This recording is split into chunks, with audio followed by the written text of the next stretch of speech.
Buenas tardes y bienvenidos a esta videoconferencia sobre costes y decisiones basadas en costes de la Escuela de Negocios y Dirección. Vamos a ver hoy, el concepto de costes, la contabilidad de costes, cómo calcular el coste de un producto, qué aspectos influyen en ese cálculo del producto y también vamos a ver cómo tomar decisiones basadas en los costes, cómo encontrar el punto de equilibrio de un negocio y cómo tomar decisiones en base a los costes para si vendemos, no vendemos, producimos, no producimos, etcétera. Todo basado en la información de costes y precios. Pues vamos adelante.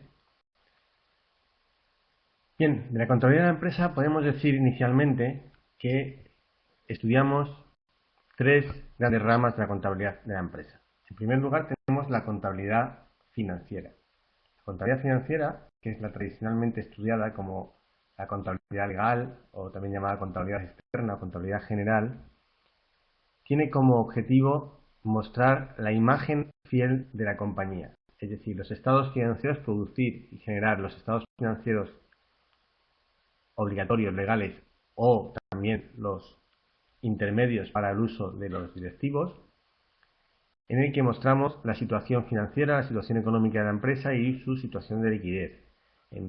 Básicamente los estados financieros aquí van a ser el balance, la cuenta de pérdidas y ganancias y el estado de flujos de efectivo, al que también se puede añadir el estado de cambios en el patrimonio neto y, por último, la memoria, que es un detalle de la información que hay en los otros cuatro.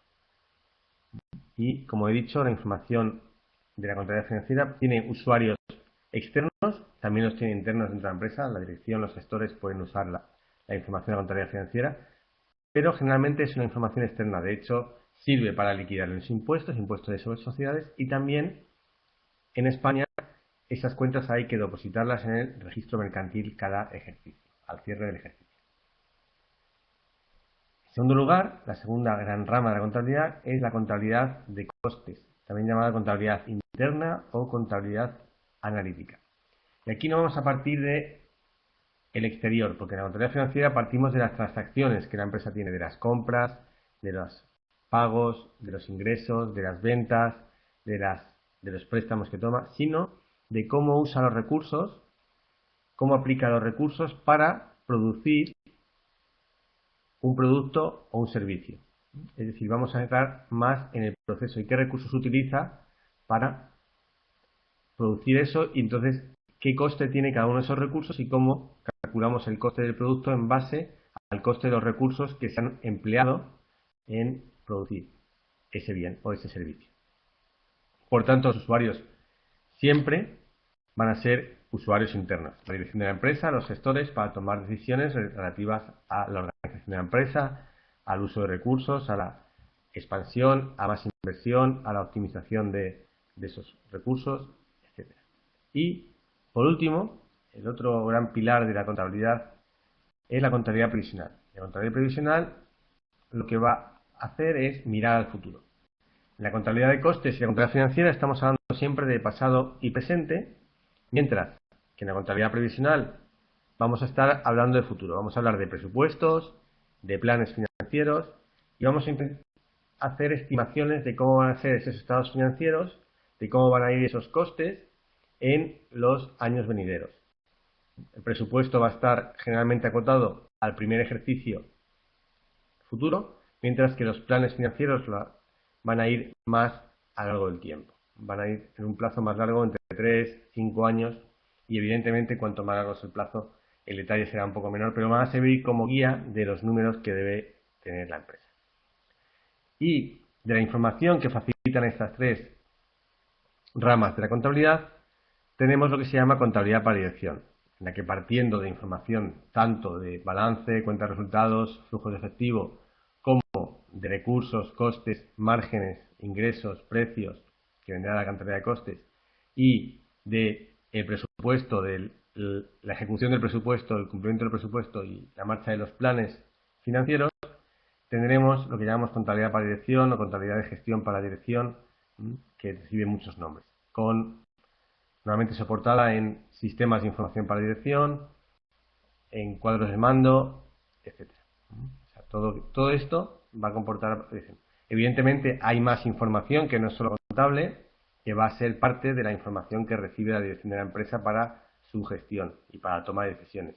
Aunque la parte contable siempre va a ser una parte bastante importante, ya que engloba gran parte de los números de la empresa, es decir, los resultados de todas las acciones que hay detrás en la empresa, como tienen que ver con acciones de ventas, acciones comerciales, procesos.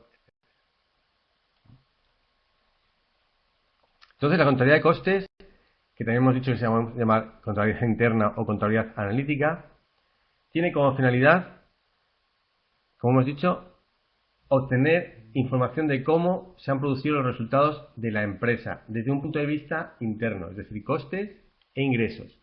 Y generalmente, como es analítica, desglosado por productos, por líneas de negocio, por áreas geográficas, delegaciones, divisiones. De manera que vamos a ir asignando o imputando costes a cada uno de los centros de responsabilidad o centros de coste, como lo queramos llamar, de la empresa. Y su objetivo es, por tanto, facilitar la toma de decisiones, una toma de decisiones más informada, a efectos de, por ejemplo, y también permitiendo también dar datos sobre, por ejemplo, inventarios, sobre la gestión de inventarios, analizar la rentabilidad de un producto, de un proceso, de un departamento, de una división, de una línea de negocio, de un mercado geográfico, de un segmento de nuestra clientela, y también evaluar la gestión que se ha llevado a cabo en cada una de las diferentes unidades de la empresa, generalmente comparado a un presupuesto, o también a unos históricos de márgenes, resultados, costes, ingresos. Su objetivo básico es medir e imputar los costes y generalmente aquí podemos hablar de dos grandes sistemas de costes. Los que llamamos sistemas de costes tradicionales o convencionales, y que hay dos grandes sistemas aquí que son el sistema de direct cost y sistema de full cost. La gran diferencia es que el full cost incluye todos los costes de producción más una parte proporcional de costes de gasto de estructura, mientras que el direct cost solo va a incluir aquellos costes variables y directamente imputables a la producción del producto. Y en segundo lugar, y que es de más reciente aparición, los sistemas de costes basados en actividades, el Activity Based Costing. Y este Activity Based Costing, estos costes basados en actividades, se basan en calcular no los costes directamente de los productos, sino de las actividades que realizamos para producir un producto. Entonces, los costes se asignan a las actividades y las actividades y los productos van a consumir esas actividades. Veremos un poquito más en detalle más adelante. Así es muy importante, un proceso muy importante que tiene que ver también con la separación entre contabilidad de costes y financiera, es distinguir entre costes y gastos. Por un lado, los costes es una medida económica, una medida monetaria de los recursos que hemos aplicado para la producción de bienes y servicios, siempre relacionados con un objetivo de coste. El objetivo de coste puede ser un producto, puede ser un servicio, pero también puede ser un departamento, por ejemplo, o una división, o una línea de negocio, o una fábrica. Todo eso, o un almacén, podemos medir el coste y calcular el coste de ese almacén en base a los recursos que hemos utilizado. Y son objeto y objetivo de la contabilidad de costes o interna o analítica, como hemos dicho. Sin embargo, los gastos tienen un enfoque más legal y no tanto dirigido al producto o al servicio. Y son todos los recursos que la empresa ha utilizado para generar ingresos y para asegurar su continuidad. Así, podríamos decir que los honorarios legales de un abogado de la empresa son necesarios para su continuidad, pero no tienen nada que ver con la producción de los bienes y servicios. Serían un gasto y en la medida que la normativa fiscal lo permita será un gasto deducible, pero no tienen por qué ser un coste. Es decir, siempre habrá costes que no son gasto y gastos que no sean costes. Generalmente casi todos los costes van a ser un gasto de la empresa, aunque puede haber gastos que no sean costes. Y también puede haber discrepancias por diferentes criterios. Por ejemplo, la amortización, que es un gasto, es decir, es el valor de los activos que vamos a ir llevando a gasto cada ejercicio, a la cuenta de resultados cada ejercicio, puede ser calculada con criterios diferentes en lo relativo a los costes, a contabilidad interna, que imperará probablemente un criterio de utilización real de la maquinaria o del activo en la producción, frente a la contabilidad financiera, en el que imperará probablemente un criterio de índole fiscal relacionado con minimizar el pago de impuestos. Con lo cual, aunque la amortización en los dos casos será coste y será gasto, probablemente su cuantía será diferente. Por tanto, puede ser que el resultado calculado, por un lado, el resultado calculado de la empresa por la parte de contabilidad de costes, no tenga por qué coincidir exactamente con el resultado que calculemos en base a la contabilidad financiera, ya que lo que restamos en un lado costes, en otro lado gastos, no tienen que coincidir, no tienen por qué coincidir. ¿Se entiende esto? Gracias.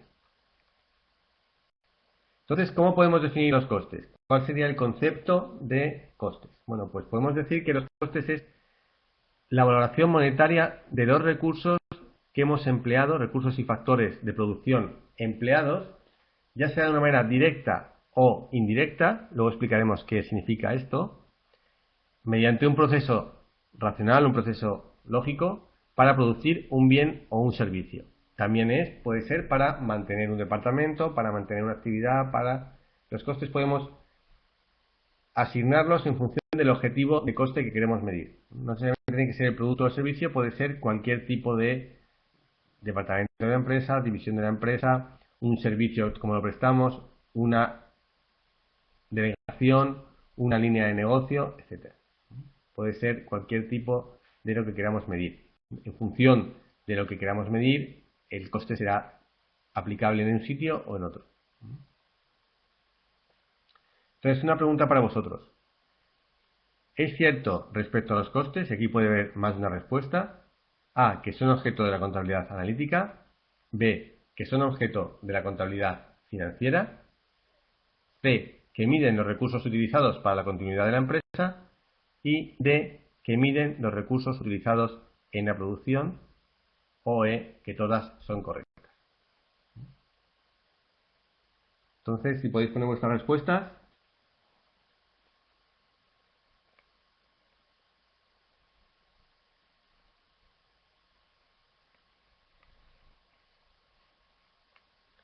A, B, C, D o E. ¿Sí? Bueno, pues vamos a ver cuáles son o cuál es.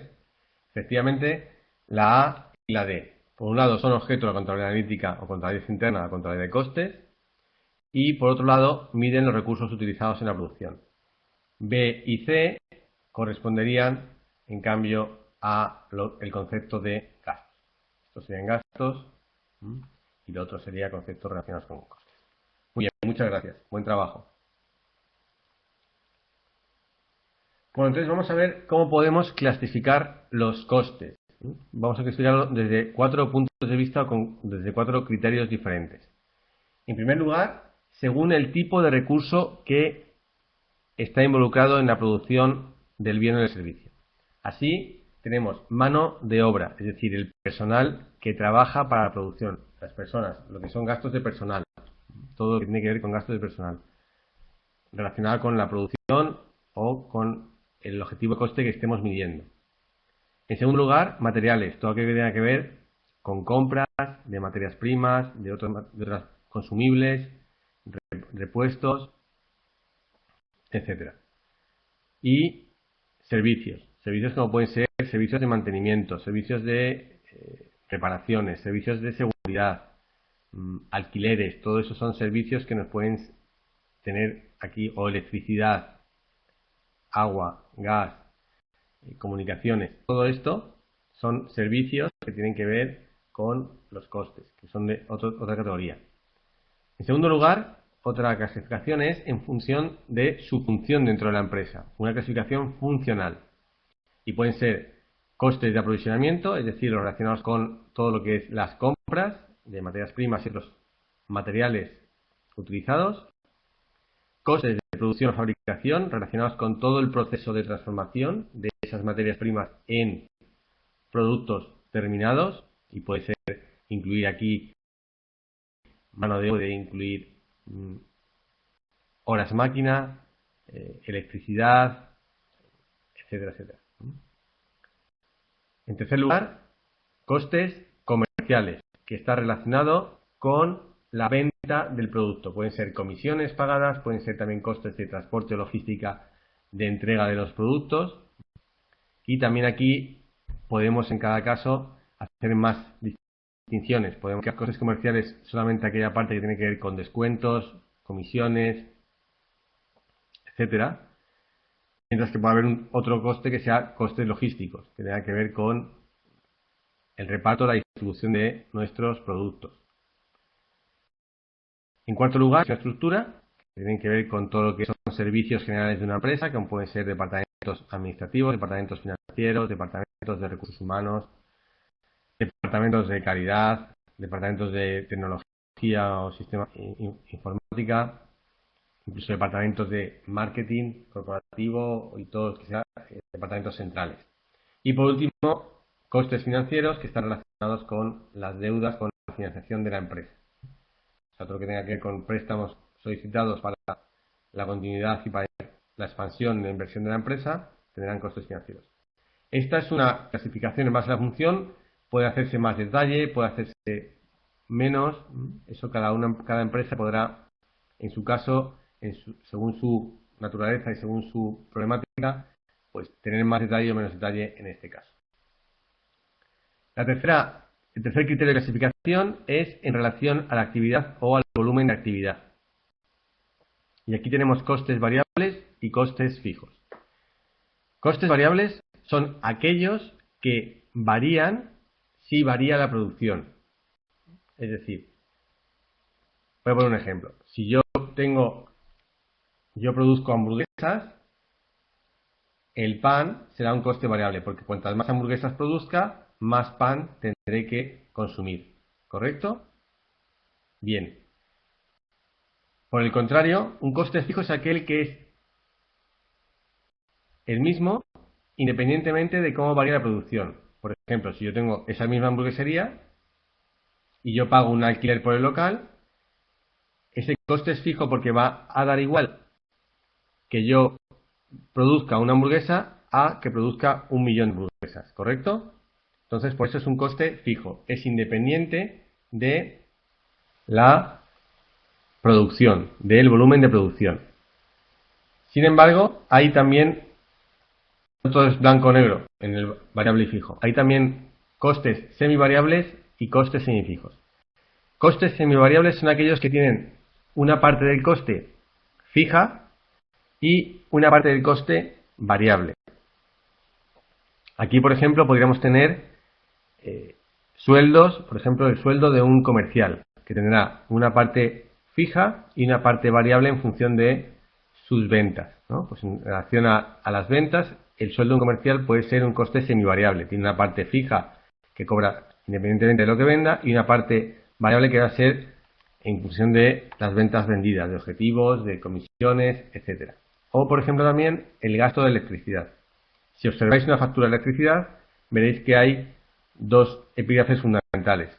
Por un lado, lo que se llama potencia contratada, que esa siempre es fijo independientemente de lo que consumamos. Si tenemos contratados X por la potencia que tenemos disponible para nosotros y contratada con la compañía eléctrica, vamos a pagar un importe fijo todos los meses. Independientemente que estemos, como si estamos de vacaciones y la casa está vacía, siempre vamos a pagarlo. Por otra parte, hay un epígrafe que es el consumo de electricidad y ese es variable en función del uso que hagamos. Cuanto más consumamos electricidad, más gastaremos, con lo cual este es un coste semivariable. Tiene una parte variable y una parte fija. Una parte que sí se mueve en relación con la actividad y una parte fija que es independiente del volumen de actividad. Y por otra parte, también los costes fijos se puede decir que son más que fijos, semifijos. Porque son fijos, digamos que vamos a hacer un pequeño gráfico. no son fijos siempre. Si aquí en el horizontal tuviéramos unidades y aquí el coste, vamos a poner aquí unidades y coste,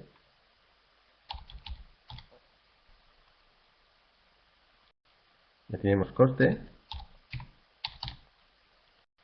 Bueno, digamos que, bueno, para una determinada cantidad de unidades, los costes fijos se mantienen estables. Por ejemplo, si yo tengo una fábrica que tiene una capacidad máxima de producción por su tamaño, por la maquinaria que tiene instalada, de 10.000 unidades, cuando quiera superar 10.000, tendré a lo mejor que ampliar la fábrica. A lo mejor tengo que comprar más máquinas o comprar otra nave o añadir algo de espacio porque no lo puedo seguir produciendo tanto. Entonces, los costes fijos en realidad aquí se convierten en lo que se dice semifijos. ¿Por qué? Porque son fijos en un intervalo, digamos que en este intervalo son fijos, pero a partir de este momento, en realidad ya no me valen, necesito más.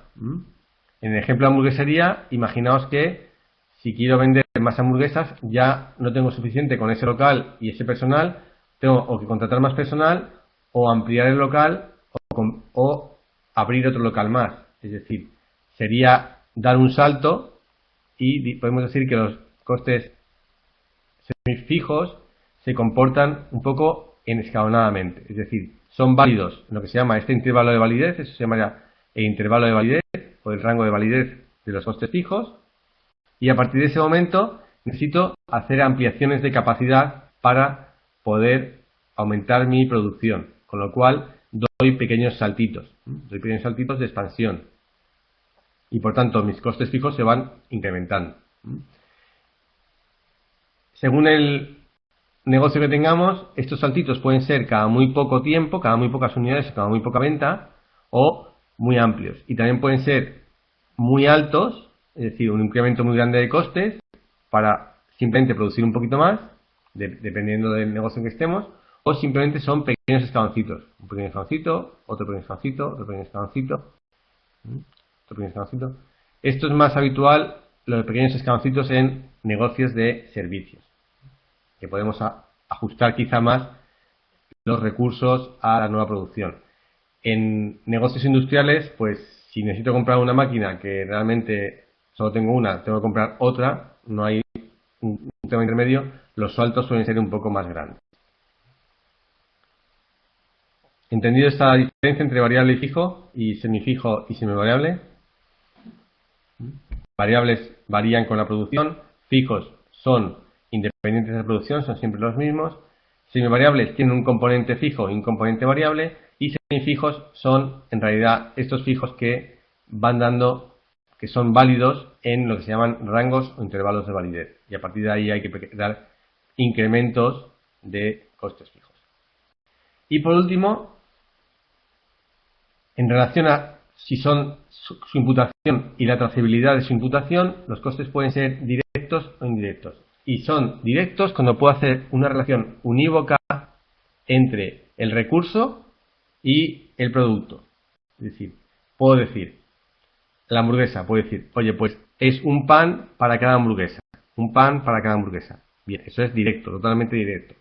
Ahora bien, la electricidad que se gasta en la plancha ya sería más difícil, ¿no? Ya aquí tendría que hacer, porque no tengo una factura de electricidad por cada hamburguesa que hago. Tengo una factura por todas las hamburguesas que hago, ¿correcto? No tengo declarado. Entonces puedo decir que del coste de esa electricidad, si he producido 100 hamburguesas, pues puedo dividirlo entre 100 y el coste indirecto será esa parte. Puedo utilizar un criterio de reparto entre de esos costes totales de ese producto, de ese recurso, de ese coste indirecto, y repartirlo en el producto terminal. Veremos un poco más adelante cómo hacerlo con un poco más de precisión. Tenido esto, esta clasificación, estos 4 criterios, tipo de recurso, función, relación actividad y trazabilidad de imputación, aspectos del análisis y de los conceptos de coste, los más importantes son estos dos. Relación de actividad, variable fijo, porque luego veremos que es muy importante para uno de los modelos de decisiones. Y la trazabilidad de imputación es muy importante a efectos de los cálculos del coste del producto. Entonces, relativo a las tomas de decisiones, también podemos ver otra serie de tipologías de costes. Así, podemos ver que hay lo que se llaman costes hundidos. Y costes hundidos son aquellos que no son recuperables. Los hemos incurrido en el pasado e independientemente de la acción que tomemos en el futuro, del curso de acción o de la decisión que tomemos en el futuro, ese coste ya está incurrido, con lo cual no debemos incluirlo en nuestra decisión, ya que es, por así decirlo, ya un coste fijo, un coste de estructura que, hagamos lo que hagamos, ha pasado. Esto podría ser, por ejemplo, si yo previamente a lanzar un nuevo producto, hago un estudio de mercado. Bien. Ahora tengo un estudio de mercado y tengo dos alternativas. Bien, lanzo el producto o bien no lo lanzo. Bien, el coste ya lo he incurrido. ¿Va a cambiar algo que yo incluya ese coste sobre en la alternativa, en el estudio de alternativa de lanzarlo? No, porque ya lo he incurrido. Porque en la alternativa B, que sería no hacerlo, ese coste también ha estado, con lo cual es un coste, por así decirlo, hundido, irrecuperable y ya incurrido. Y no deberíamos, por tanto, asignárselo a los productos o servicios en los que estamos decidiendo. Por otro lado, los costes diferenciales, que son aquellos que son únicos y diferentes para cada alternativa. Son los que realmente tenemos que considerar porque son los que están en una alternativa pero no en la otra. Los costes comunes podemos obviarlos porque en realidad no van a aportar valor a nuestra decisión. Tenemos que fijarnos solamente en aquellos que son diferenciales de una alternativa de la otra. Y también podemos hablar aquí de incrementales o decrementales según estos costes se generen por un incremento o por una reducción de nuestra actividad. Están relacionados con diferenciales. Relevantes. Están muy relacionados con los diferenciales y son aquellos costes futuros que son diferentes en cada curso de acción, en cada tipo de decisión que podamos tomar. Y se descartarán si se cambia o elimina alguna de las actividades. Son muy semejantes a los diferenciales. Son aquellos relevantes para el estudio y que, bueno, nos van a permitir tomar decisiones generalmente. Irrelevantes son aquellos que son los mismos, permanecen iguales independientemente de la decisión que tomemos, el curso de acción que elijamos. Costes marginales son el cambio que se produce en los costes totales por un incremento de una unidad en la producción. Cada vez que incrementamos la unidad en la producción, ¿cómo incrementan nuestros costes totales? Eso es el coste marginal. En la mayoría de los casos se asemejará al coste variable, pero no siempre, no necesariamente.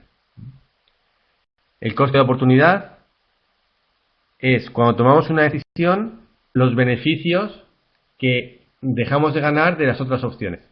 Es decir, los beneficios que perdemos por descartar la siguiente mejor opción, por así decirlo, es, por así decirlo, el coste de oportunidad. Y por último, costes controlables e incontrolables. Controlables son aquellos que están dentro de nuestra esfera de influencia, mientras que incontrolables son aquellos que no podemos, por así decirlo, controlar y que son externos a nosotros y que nos van a proporcionar cierta incertidumbre o riesgo y que tendremos que gestionar. ¿Sí? ¿Entendido esto? ¿Estos tipos de coste? Gracias. Una pregunta. En función de su variación respecto al volumen de producción, los costes son o pueden ser directos o indirectos, totales o fijos, incrementales o decrementales, fijos o variables, o todos son correctos. ¿Cuál pensáis? A, B, C, D o E.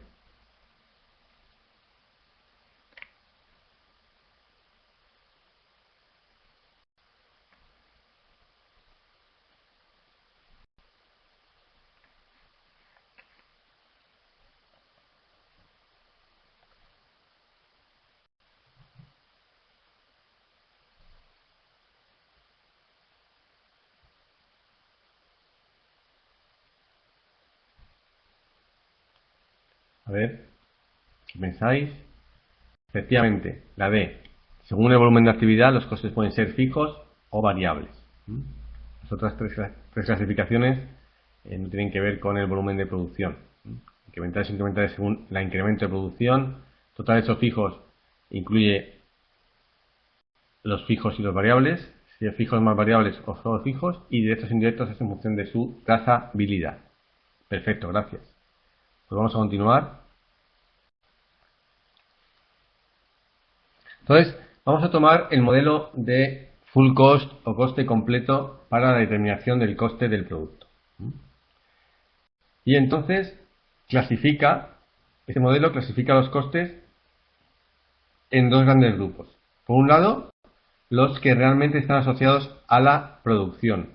Y aquí los divide en directos e indirectos.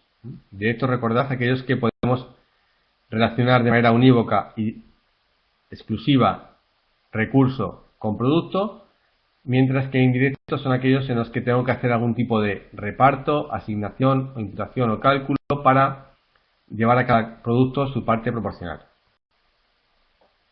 Y en segundo lugar, los costes generales o de estructura. Y aquí tenemos costes de comercialización, costes de administración y costes financieros, que no están relacionados con la producción. Son de servicios generales, del área comercial y costes financieros relacionados con la financiación de la empresa. Y a partir de ahí tenemos los componentes de coste del producto, que podemos detallar un poco más en, por un lado, todo lo que tiene que ver con producción, que son el coste de materiales directos, que será el consumo de materias primas más las asistencias iniciales más la variación de existencias, básicamente, más menos variación de existencias, que será el consumo de materias primas, coste de materiales directos, el coste de la mano de obra directa directamente implicada en la producción, es decir, aquella que es realmente indirecta y que está asignada a ese producto y no a otro. Los gastos generales de fabricación, que aquí vamos a tener todos aquellos gastos que realmente no podemos asignar específicamente a un solo producto, sino que a toda la actividad de fabricación, y para repartirlo por productos tenemos que usar algún tipo de criterio de reparto. Si bien aquí también puede haber variables y fijos. Y por último, gastos generales y de administración, de estructura, que generalmente se suele medir como un porcentaje de los todos anteriores. Así que, como vemos en el producto, tenemos por un lado los costes directos y por otro lado los costes indirectos. Va a ir cargado de los dos. Y en esos sistemas tradicionales de imputación de costes, sistemas tradicionales como es el coste completo, tienen mucha importancia los centros de coste. ¿Por qué? Porque son aquellas unidades contables a las que podemos asignar costes, ya correspondan a productos o no. Un centro de coste puede ser una sección de un producto, por ejemplo, el fundido o el moldeado o el pintado de un producto, y también puede ser departamento de administración. Son los dos centros de coste. Entonces, ¿cómo los clasificamos? Pues hay de dos tipos. Por un lado, los centros de producción, también llamados centros primarios, porque son los que están en la actividad productiva. Y por otro lado tenemos los centros auxiliares, que son también llamados centros secundarios. Primarios, secundarios, auxiliares y de producción. Y aquí podemos hacer una clasificación por centros de servicio, es decir, en función del servicio que proporcionan a los centros de producción, porque están para esto, para dar soporte a los centros de producción, o con un criterio contable, en función de los responsables y no tanto como en función del proceso de servicio de apoyo que dan y soporte que dan a las actividades de producción. Puede ser un criterio contable y este ser totalmente diferente del proceso o del soporte de servicio que dan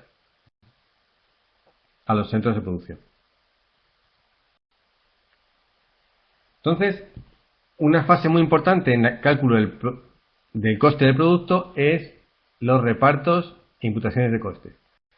Es decir, por un lado, los costes directos van a ir directamente al producto. ¿Pero qué ocurre con los costes indirectos? Bueno, Pues hemos visto que hay una separación de centros de coste. Entonces, primero vamos a hacer es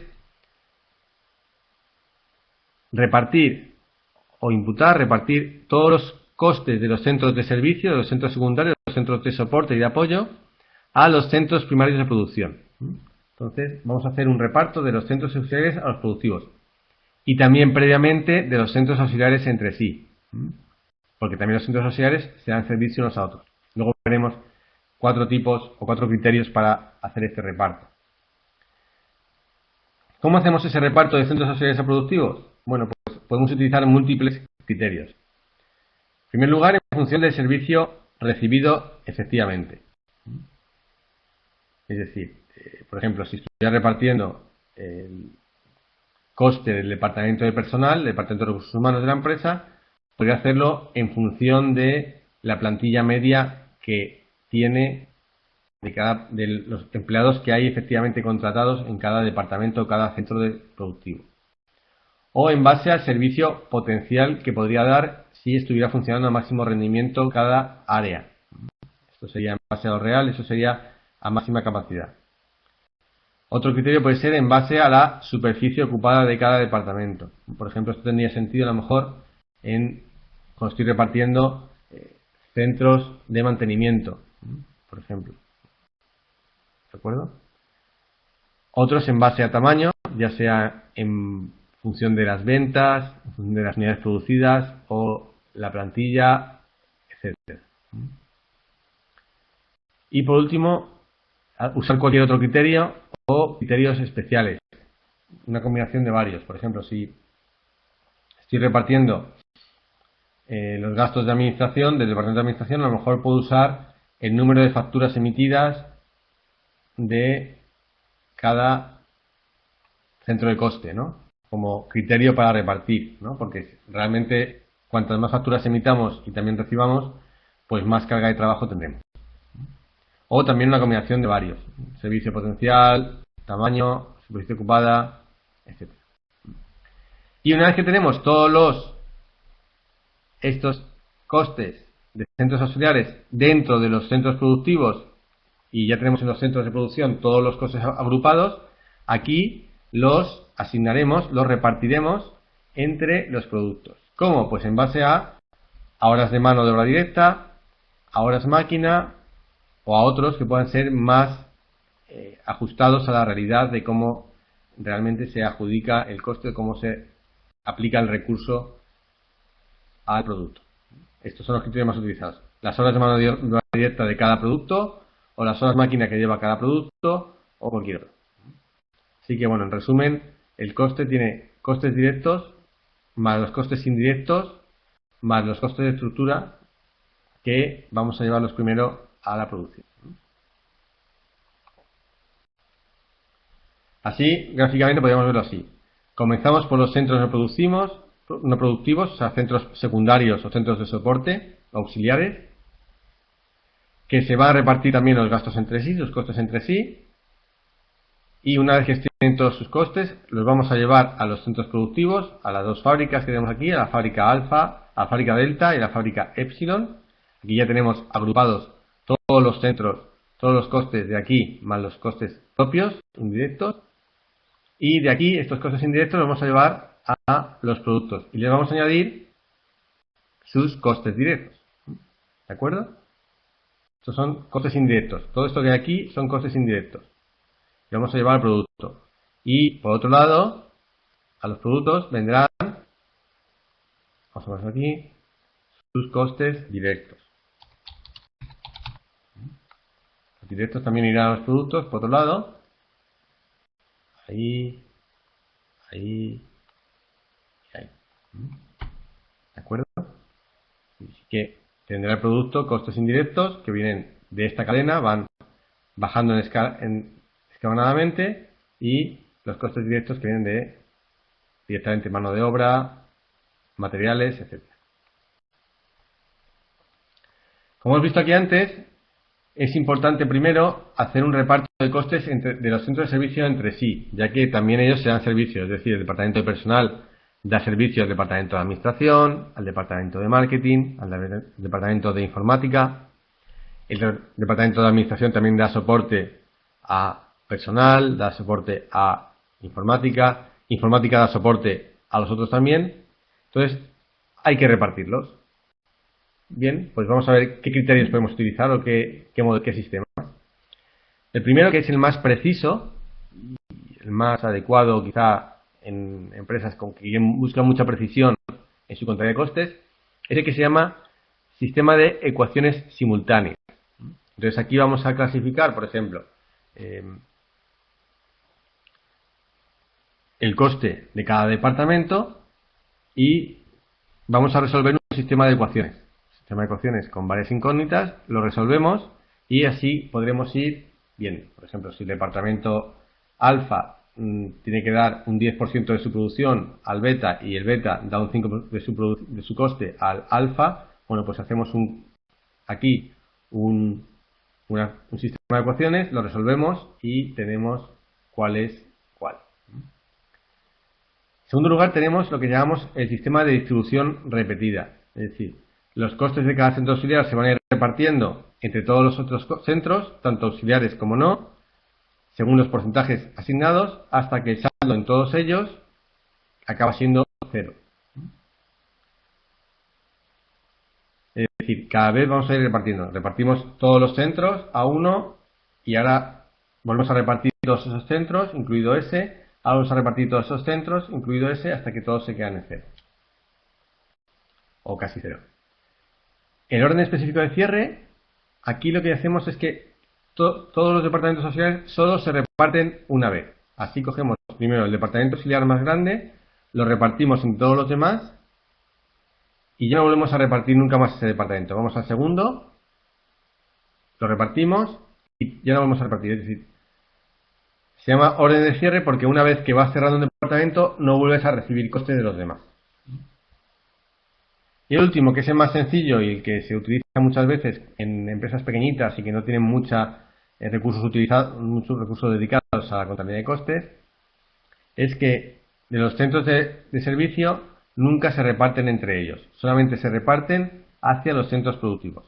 Todos se reparten a los centros de producción en los porcentajes que se determinen y se definan. Es decir, nunca hay reparto. Es decir, estas de aquí en el reparto directo no existiría. En el reparto directo estas dos no existirían. Solamente irían hacia acá y hacia acá. ¿Se entiende esto? ¿Sí? Gracias.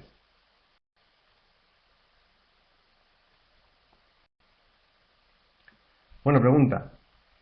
El coste del producto, según el modelo Full Cost, será la suma de costes directos más indirectos de producción, costes directos más costes indirectos totales, costes directos de producción más costes de estructura, costes fijos más variables, o todos son correctos. ¿Cuál pensáis que es la correcta?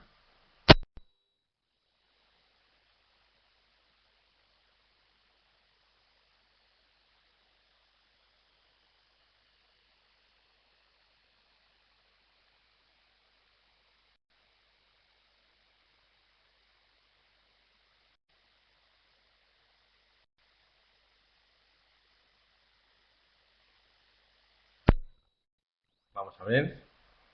Sí, hay bastantes votaciones por aquí. Efectivamente, como decíais la mayoría, costes directos más costes indirectos totales. Muy bien. Tanto de producción como de auxiliares. Correcto.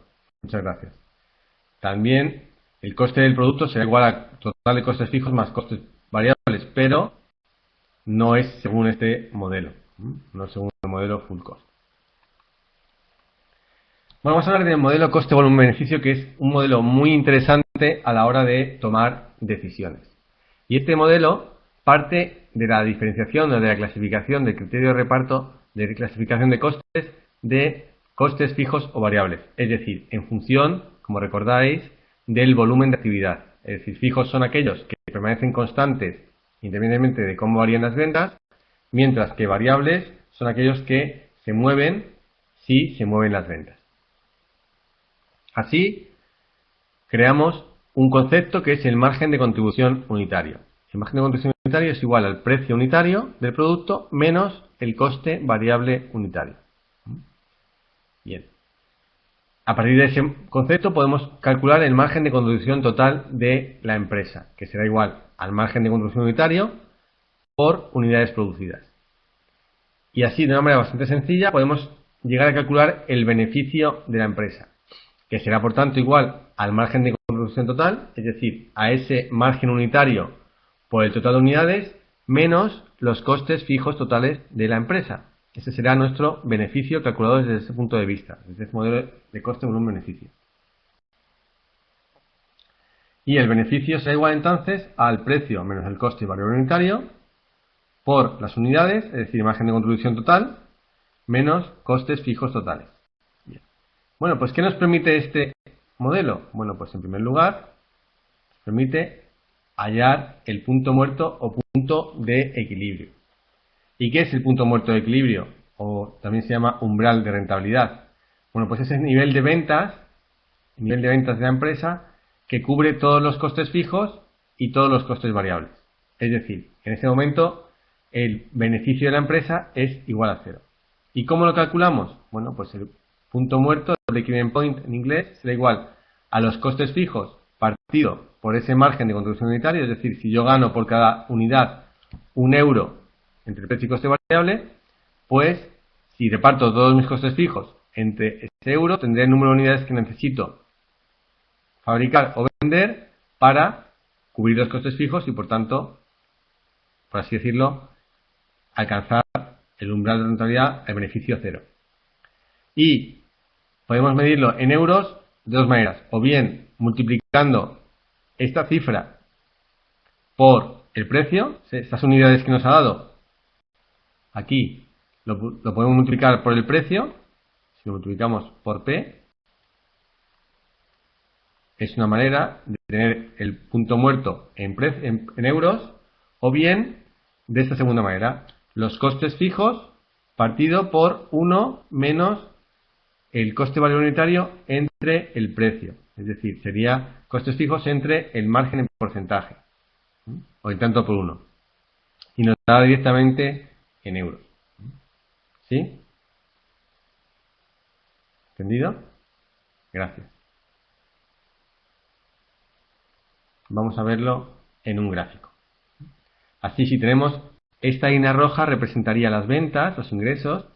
Bueno, en el eje vertical tenemos los euros, los costes o los ingresos. En el eje horizontal tenemos el número de unidades. Bien.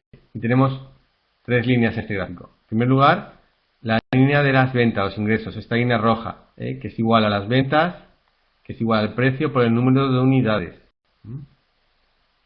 Por otro lado, tenemos los costes fijos, que como veis son independientes del número de unidades. Es una línea horizontal.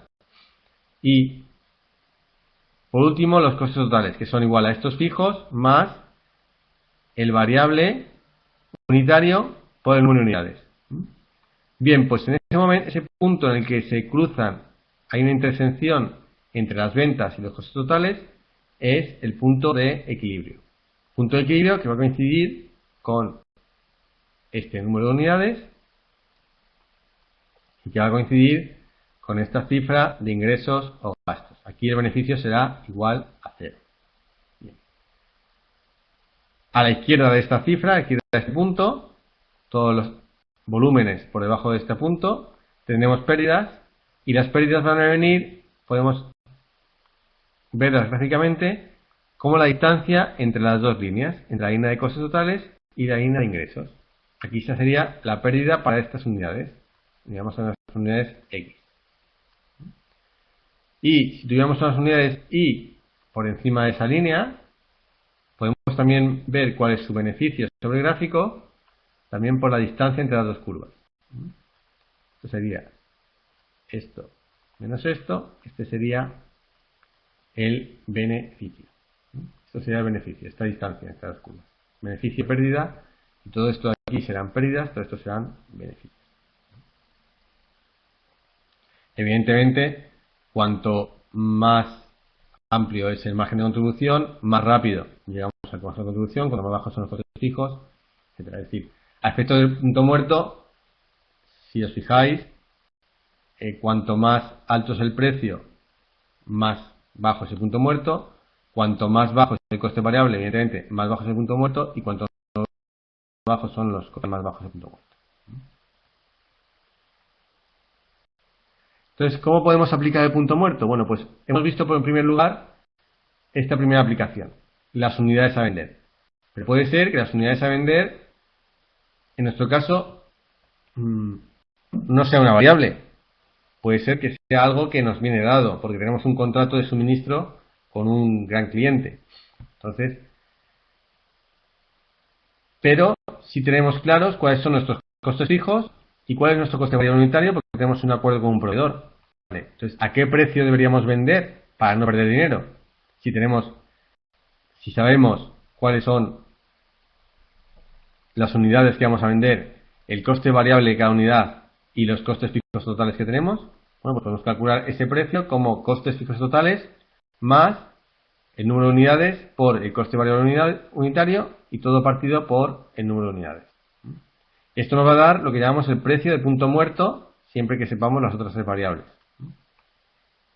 También puede ser que queramos saber cuáles son los costes fijos que podemos mantener, que podemos sostener para alcanzar qué estructura de costes, en cuanto a costes fijos, podemos mantener. Entonces, los costes fijos totales sería igual al precio por el número de unidades menos el número de unidades por el coste variable unitario. Y esto nos dará, para estos datos, si tenemos el precio, el número de unidades y coste variable unitario, qué costes fijos totales nos podemos, por así decirlo, permitir. Y el coste variable, si conocemos lo otro, conocemos el precio, conocemos los costes fijos y conocemos las unidades, ¿qué coste variable unitario máximo puedo pagar? Puedo pagarle a mi proveedor, si estoy comprando algo para luego venderlo. ¿Qué coste variable unitario máximo puedo permitirme? Es decir, cómo gestiono la eficiencia productiva y el valor añadido que le aporto al producto. Es decir, nos permite tomar muchas decisiones relacionadas con precios, volumen, costes fijos, costes variables, márgenes, y en base a eso, bueno, pues mejorar los beneficios de la empresa. En cualquiera de los casos, si queremos calcular el precio o las unidades para un determinado nivel de beneficio, habrá que añadírselo siempre a los costes fijos totales. Si en vez de las unidades para vender para el punto muerto quiero saber las unidades a vender para un beneficio de 1.000 euros, pues le añado esos 1.000 euros a los costes fijos totales y tendré las unidades a vender para ese beneficio de 1.000 euros. Vamos a verlo con un sencillo ejemplo. Ahora que estamos en verano vamos a tomar un ejemplo de una heladería. Bueno, pues una heladería presenta las siguientes cifras de costes y precios mensualmente. Los costes fijos mensuales son 3.500, ahí estará el alquiler, sueldos, etcétera. Tiene un precio unitario de cada helado que vende de 3 euros, un coste variable por cada unidad de 1 euro y nos pide, en primer lugar, vamos a calcular el ingreso, el coste total y el beneficio para 1.700 helados. En segundo lugar, ¿cuál será el número de helados necesario vender para alcanzar el punto muerto? Y en tercer lugar, ¿cuántos helados debemos vender para tener un beneficio de 1.000 euros? Bueno, pues vamos allá. Bueno, el ingreso. Pues 1.700 por 3 euros igual a 5.100.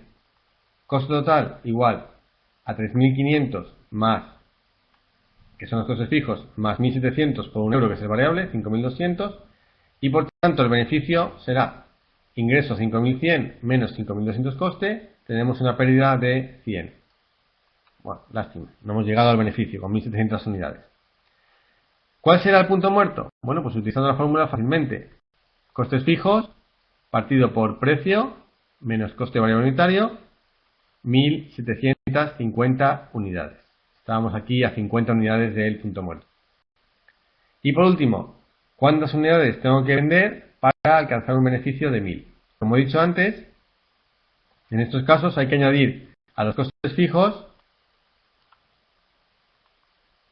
el beneficio que queremos alcanzar. Entonces, 3.500 costes fijos más 1000 de beneficio entre, de nuevo, sí, precio menos coste variable. Y nos da que son 2.250 unidades las que tenemos que vender para alcanzar un beneficio de 1000 euros. Esto podríamos decirlo que al día son 75 helados, etc. ¿Sí? Si tenemos una media diaria, pues podemos, por ejemplo, saber si estamos bueno, pues en buen camino o no en buen camino. Bien, ¿cómo funciona en caso de que es muy real que la empresa tenga más de un producto? Vamos a ver un ejemplo para una empresa que tiene dos productos, que se puede hacer con más productos o con más líneas de negocio, pero vamos a hacerlo con un caso de dos productos. Bueno, pues una empresa produce 4.000 unidades del producto A, que tiene un precio de 32 euros y un coste variable unitario de 24, y 6.000 unidades del producto B, que tiene un precio de 42 y un coste variable unitario de 28. Y tiene unos costes fijos de 394.400. Entonces, ¿cómo es el proceso para calcular el punto muerto en una empresa multiproducto? Pues en primer lugar, calculamos el margen de contribución para el mix, una contribución unitario para el mix de producción. Y una vez que tenemos eso, vamos a calcular el punto muerto con el margen de contribución unitario calculado. Eso nos dará un número de unidades que luego, aplicando el mix, tendremos el reparto por cada uno de los productos. ¿Sí? Bueno, pues vamos a verlo. Entonces, como produce 4.000 unidades y 6.000 unidades, el mix de ventas son 40% de A, 60% de B. El margen de contribución unitario media ponderada será igual al 40% o 0,4 por el margen de contribución de A, 32 menos 24, más 60% de unidades, 0,6 por el margen de contribución de B, 42 menos 28, y nos da que el margen de contribución ponderado es 11,6 euros por unidad. Bien. Vamos a calcular el punto muerto. Bueno, pues el número de unidades totales que vamos a fabricar va a ser igual a los costes fijos totales entre ese margen de contribución unitario, 11,6. Y nos da que tenemos que producir 34.000 unidades. ¿Sí? Bien. Bueno, pues ahora vamos a repartir esas 34.000, ¿cómo? Pues en base a nuestro marketing mix, nuestro mix de ventas. Entonces ¿cuántas unidades de A? 34.000 por el 40%, nos da 13.600 unidades. Si lo multiplicamos por su precio, 32, nos da que tenemos que vender 435.200 euros de A. ¿Y de B? Pues el resto de unidades, 34.000 por 0,6, 20.400, por su precio 42, 856.800. Con lo cual, las ventas para punto muerto en euros, en dinero, son 1.292.000. Es decir, 34.000 unidades y 1.292.000 euros. ¿Se ha entendido esto? ¿Se ha visto cómo es el punto muerto para una empresa multiproducto? No es muy difícil. Cuantos más productos diferentes haya, más se complica el cálculo, pero tampoco es excesivamente complejo. ¿Alguna pregunta de esto? ¿No? Bueno, pues vamos a continuar hacia adelante. Vamos a ver las decisiones basadas en los costes. Y vamos a hablar sobre todo de decisiones basadas en costes con capacidad disponible. Es decir,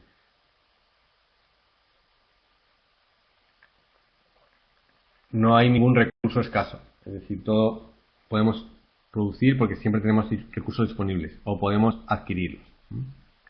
Entonces, ¿cuáles son los costes relevantes? Bueno, pues los costes relevantes en estos casos van a ser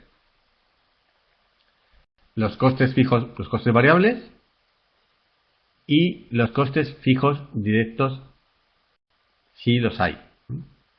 Entonces, en general, lo que vamos a hacer va a ser comparar el margen de contribución y los costes fijos directos. Es decir, tenemos que tener en cuenta aquí el precio, los costes variables y los costes fijos directos para tomar decisiones. Precio, coste variable y costes fijos directos.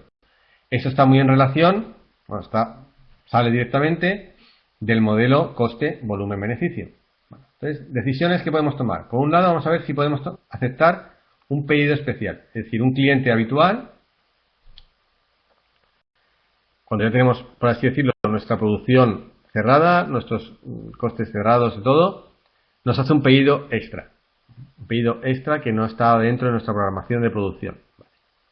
Entonces, lo aceptaremos, siempre y cuando el margen de contribución unitario de cada unidad por el número de unidades que nos pide sea mayor o igual que 0. Si calculamos simplemente, no nos dicen el número de unidades del pedido, nos dicen los costes del pedido. Bueno, pues no hace falta las unidades. Tengo el margen de contribución unitario del pedido menos los costes fijos directos, ¿no? Es decir, o si el precio supera a los costes variables más los fijos directos, vamos a decidir que sí. Entonces, en este caso sería margen de contribución unitario por el número de unidades menos costes fijos directos mayor o igual que 0. En ese caso, aceptaríamos el pedido. Si con el margen de contribución unitario no cubrimos los costes fijos directos, pues, es decir, los costes fijos indirectos no debemos tenerlos en cuenta, básicamente. Los costes fijos indirectos, gastos generales indirectos, no debemos tenerlos en cuenta, así como los de estructura y otros. Solamente los costes fijos directos. Si no los cubrimos, esos costes variables más costes fijos directos, evidentemente rechazaremos el pedido. Vamos a hacer un ejemplo de un pedido especial para ver esta decisión. Bueno, para un pedido especial de un cliente y asistente disponemos de la siguiente información. De costes directos tenemos de materiales 4 kilos a 19 euros el kilo, unos gastos de logística y gestión del pedido de 113 y tenemos la información de mano de obra directa que nos dice para este pedido en concreto nos lleva de preparación 1 hora con 6 euros por hora, de fundición 2 horas con 8 euros por hora y de embalado 1 hora con 5 euros por hora. Bien. Esto para este pedido. Estos son tiempos y costes para este pedido. Por otro lado, nos dicen que el presupuesto de costes indirectos, estos son indirectos, es el siguiente. Departamento de preparación, no para este pedido, sino en general del mes. Son 1.200 horas y tiene 35.400 de costes variables y 42.300 de fijos. Fundición para 1.500 horas de trabajo, 22.500 y 13.500 y embalado para 900 horas de trabajo, 12.600 y 18.000. Aparte, la empresa estima un 20% adicional al total de los costes totales de fabricación por gastos de administración y estructura. Entonces, ¿qué nos piden? Por un lado, calcular el coste del pedido y por otro lado, si lo aceptaríamos a un precio de 410 euros que nos propone el cliente. Vamos allá. Vamos a ver los costes directos. Los costes directos de fabricación hemos dicho que 1 hora, 2 horas y 1 hora, a 6, 8 y 5, nos dan 6 más 16 más 5. Eso es mano de obra.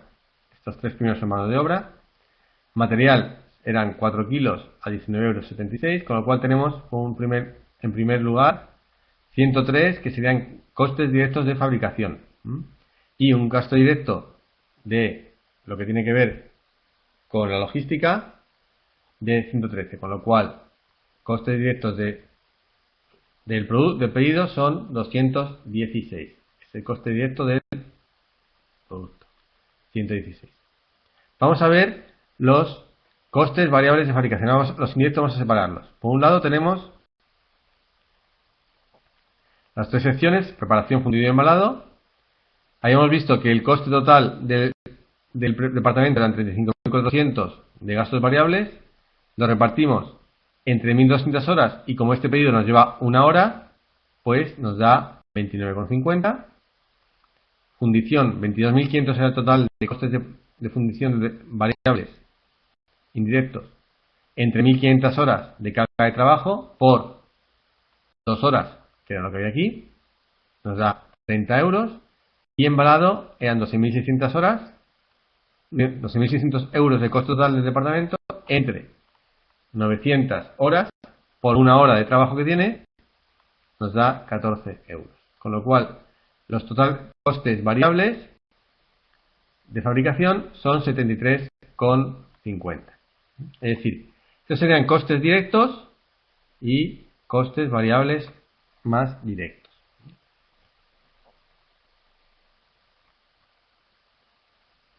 ¿Costes fijos de fabricación? Costes de fabricación fijos. Bueno, pues, de nuevo, si el presupuesto de costes del departamento era 42.200 entre 1.200 horas, por 1, pues esta va a ser el coste, 35,67, fundición 13.500 entre 1.500 por 2 horas que había de trabajo, 18 euros, y embalado 18.000 entre 900 por 1 hora, 20, con lo cual son 73,67. En base a eso, tenemos que el total coste de fabricación son 363,17. ¿Sí? Bien. Y los gastos de administración, 20% de 363,17, 72,63. Con lo cual, el coste total son 435,80. Esta era la primera pregunta. Coste total, 435,80. Bien. Ahora nos preguntan, ¿para 410 euros debemos fabricarlo o no? Bien, vamos a verlo. En condiciones normales, el precio debe ser igual al total de los costes del producto, es decir, como mínimo el total de costes del producto. Es decir, debemos aceptarlo con 435,80. Pero hemos dicho que se trata de un producto especial, es decir, algo extra. Ya tenemos cubiertos con nuestra programación los costes fijos indirectos, los costes generales indirectos.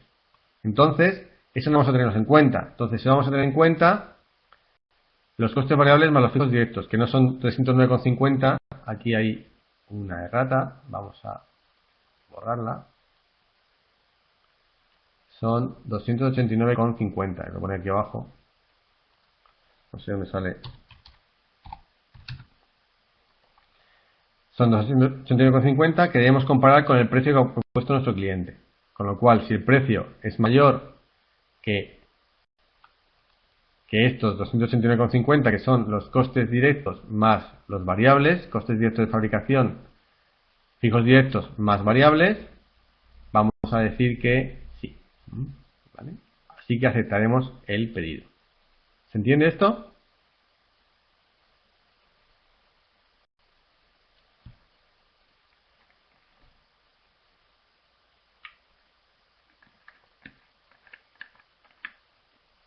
Gracias. Perfecto, gracias.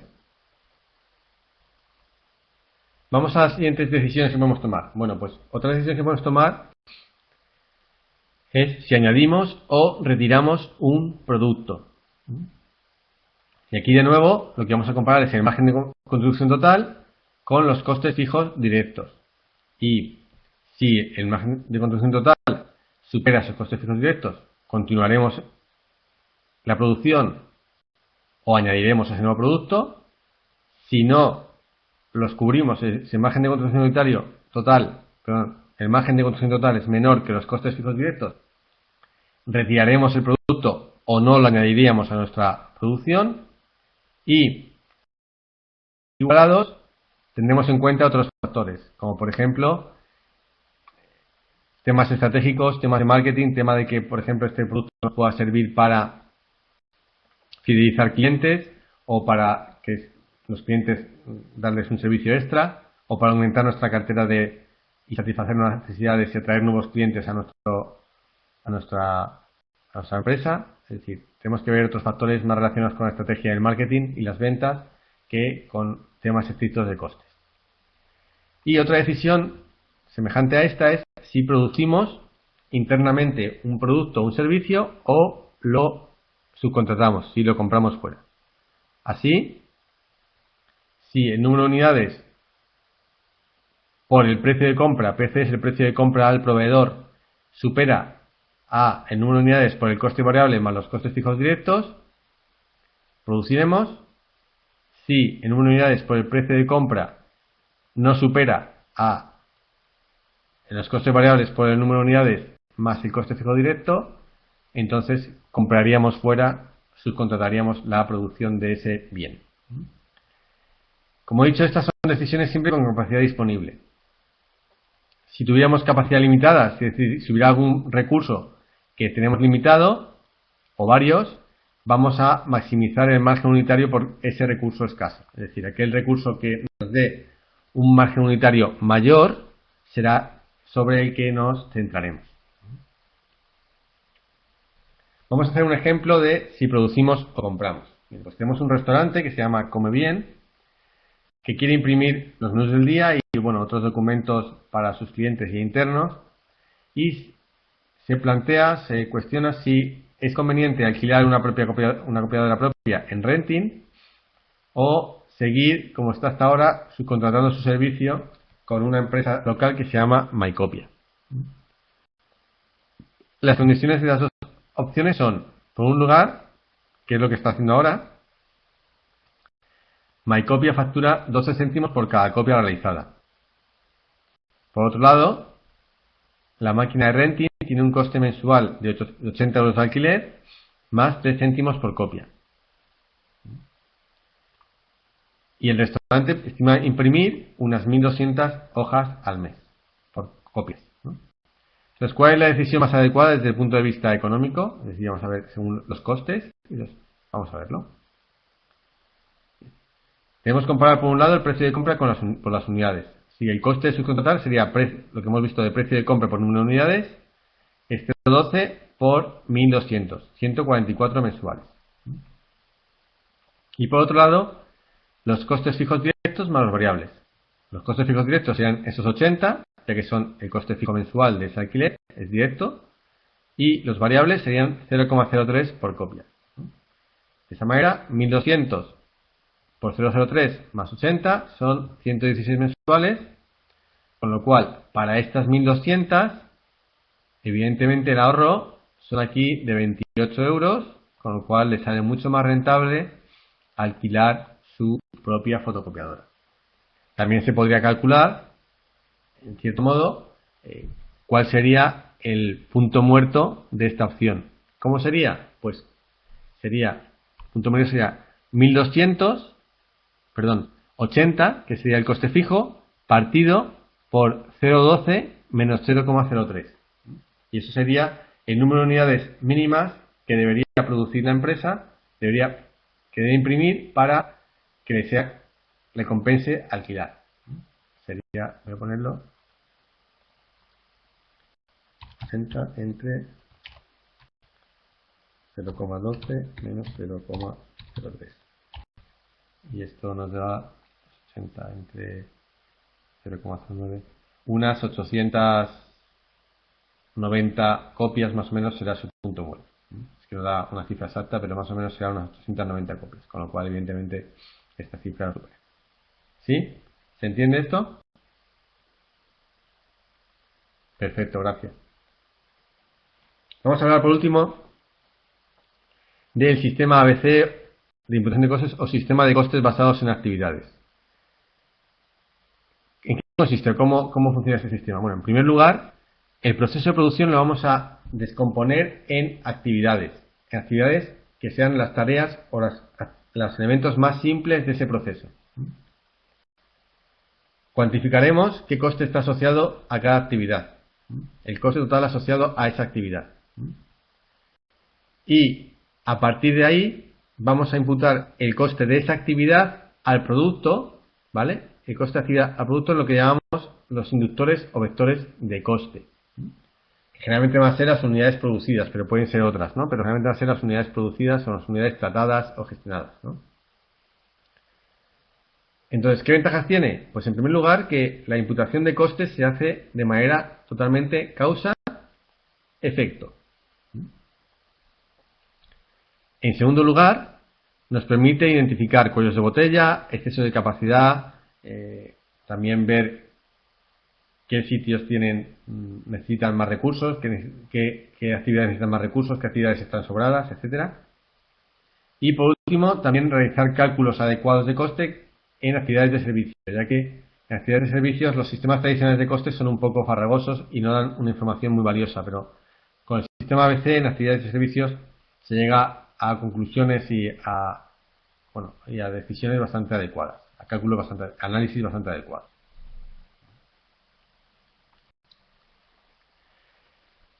El sistema ABC también habla de que se deben minimizar siempre los tiempos en los procesos. Y habla de 5 tipos de tiempos. Tiempos de espera, que son tiempos en los que materiales están parados entre un proceso y otro, entre una actividad y otra. Tiempos de desplazamiento, que pueden referirse tanto a los materiales o al producto en sus distintas fases a lo largo de la instalación, o bien de los operarios y del personal que tiene que tratarlos, el tiempo que pierde de moverse de un sitio a otro. Tiempo de proceso, que es el tiempo en el que realmente se está funcionando dentro de la maquinaria o dentro de la actividad que sea o del procesamiento que sea, de la tarea que sea. Tiempos de inspección relacionados con controles y de calidad de los productos. Y tiempos de almacenamiento, tanto que pueden ser al inicio de materias primas como de producto terminal. Y el sistema de cosas de esas actividades intenta minimizarlos todos. O sea, la recomendación de este sistema es que siempre se minimicen porque estos también hacen aumentar los costes. Así como hemos visto, los costes indirectos se vuelcan a las actividades con los inductores de costes, a las actividades reciben sus costes directos completos y son las actividades que en función de esos vectores inductores de costes los vamos a llevar a los servicios.